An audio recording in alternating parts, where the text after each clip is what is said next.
lovers and voodoo dolls, welcome back to the channel. And if you're new, please consider subscribing if you enjoy content like this.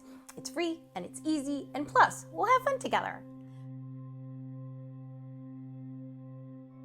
Booduluv TV is a variety channel. Not only do we do paranormal and psychic videos, we also do music covers, original music, makeup tutorials, contact lens reviews, fragrance videos, drama vids from time to time, and so much more. So hopefully you won't get bored, and neither will we. Guys, just a little disclaimer. I'm not interested at all in being part of any kind of psychic community, makeup community, or any other fringe community here on YouTube for that matter. Community is about lifting each other up, not about tearing each other down. And it seems like there's too much tearing down going on in these communities, and that's just really sad. I am a very positive and very happy individual who enjoys being on YouTube and making videos for YouTube. And for those of you that don't know, I've been on YouTube since 2011. I love my Booduluv family here on YouTube.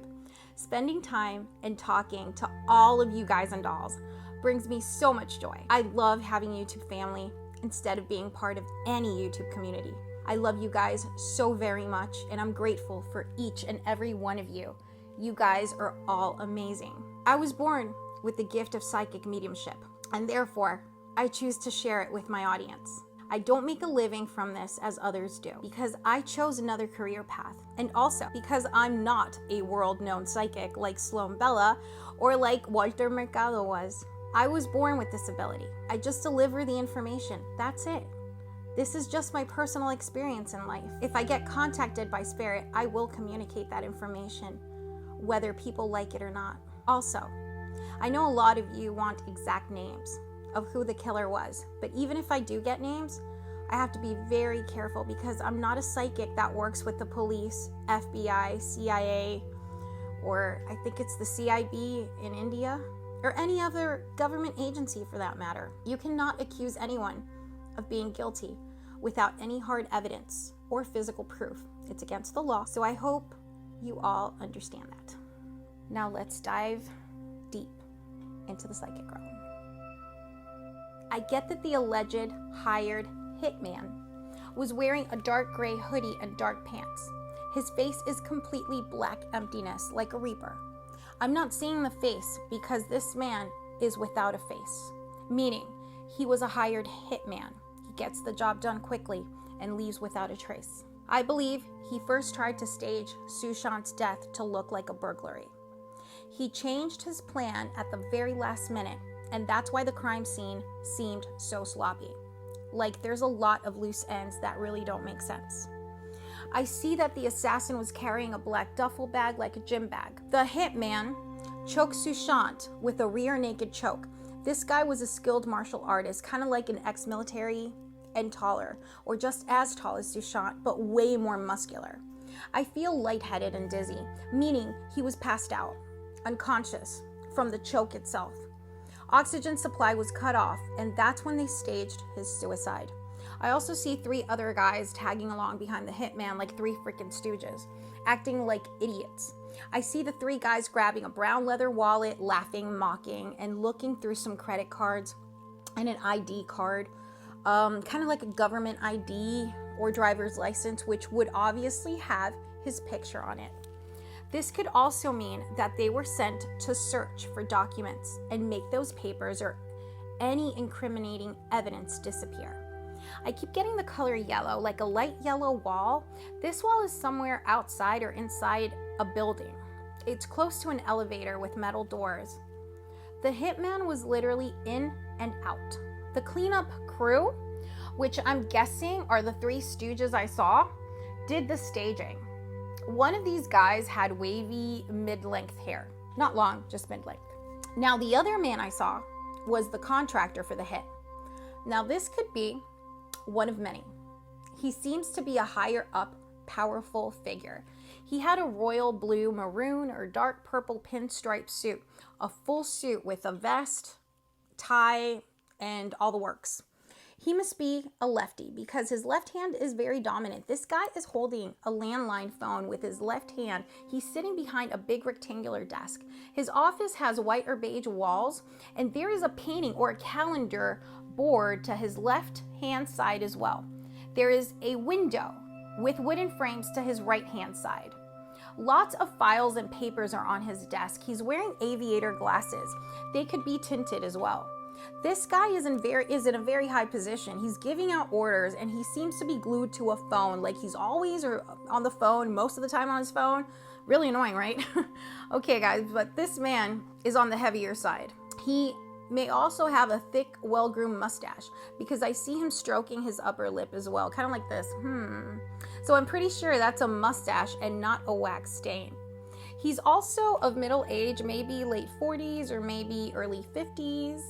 More or less around that age. A lot of you guys were telling me to ask Sushant about the patents. From what I understand, yes, he needed those patents to trademark his company, but the investors lending him the money were basically owners of those patents as well, until Sushant could pay them back in full with the profits of his corporate investments. He wanted to sell the patents and trademarks along with the companies in order to begin a new company with other true investors, meaning not corrupt. So he wanted to start new companies with investors that were not corrupt. So Sushant became a liability, and that's probably why he was taken out. Also, he's telling me that his brand and image were worth more money with him being dead than alive. For example, the same thing happened to Whitney Houston, Michael Jackson, and Heath Ledger, just to name a few. To the entertainment industry, Sushant is worth more dead than alive, but then again, he was probably under a Bollywood contract like most actors in Hollywood as well. Now, so Bollywood is making a ton of money off his released and unreleased project because it is show business. It's more business than show, actually. Also, despite their relationship, the woman called Rhea was assuming the role of a handler. She was introduced to him by higher ups, by investors of some sort. She was basically a spy for them. I keep getting the word spy, so I'm assuming that's what she was like. They wanted her to keep him in line.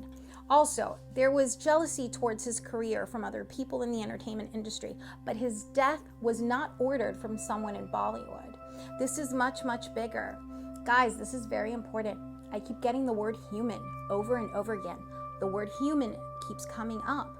So I'm guessing this is alluding to human trafficking. He's emphasizing the word human quite a lot. He says that his fans know and will connect the dots to this. I feel like human trafficking was a major issue and not so much the money laundering. He's saying don't focus so much on the money laundering, but focus more, again, there goes that word again, human. I keep getting the word human. I keep getting the letter S as well. Okay, so I'm guessing it is more about the human trafficking. He's saying that a lot of the foundations or big organizations that seem to do good are a front for human trafficking. Okay, guys, so this is massive. This is huge because this is actually happening on a global scale. And these big honchos are covering each other's butts. He told me that the media and the authorities are bought or have been bought, but not everyone. Just the most important ones that keep it quiet and give out the orders. Wow, okay, I mean, this is giving me major Pablo Escobar, El Chapo, and definitely Jeffrey Epstein vibes. If you guys don't know who Jeffrey Epstein is, guys, you need to look it up.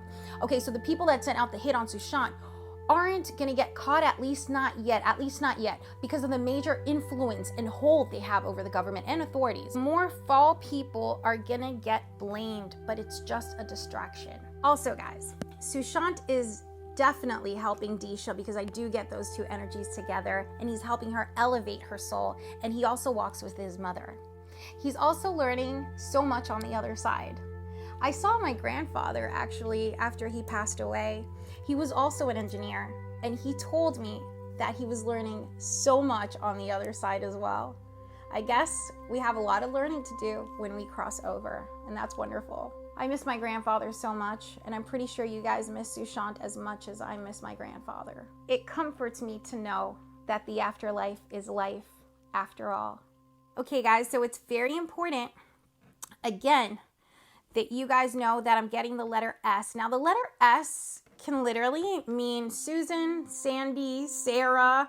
It could be anybody. Sushant, actually, that's his name. You know, it started with an S. But I keep getting the letter S, and I also keep getting the word human. So the letter S and the word human. Okay, so I don't know. He says that you guys and the fans will be able to hopefully connect the dots. So I just hope this case gets resolved very soon. Also, somebody did ask me in the comment section down below, did ask me if the remains of Sushant were given, the actual remains of Sushant's body were given to his father.